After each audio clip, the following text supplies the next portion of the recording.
Upande wa kuimarisha miundombinu ya kutolea huduma za afya, serikali ya awamu ya 6 imeendelea kutenga fedha kwa ajili ya kuimarisha miundombinu na huduma nyinginezo za saratani. Ili kufanikisha hilo, serikali imewekeza zaidi ya shilingi bilioni 18.5 katika ujenzi na uanzishaji wa huduma za CT scan na mashine ya cyclotron itakayozalisha mionzi, na imeongeza upatikanaji wa dawa za saratani hadi kufikia 99%.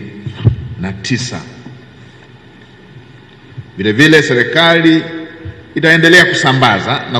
na kusogeza huduma za saratani kwa ujenzi wa kituo cha saratani cha Mbeya kama ambavyo tumetoka kuelezewa,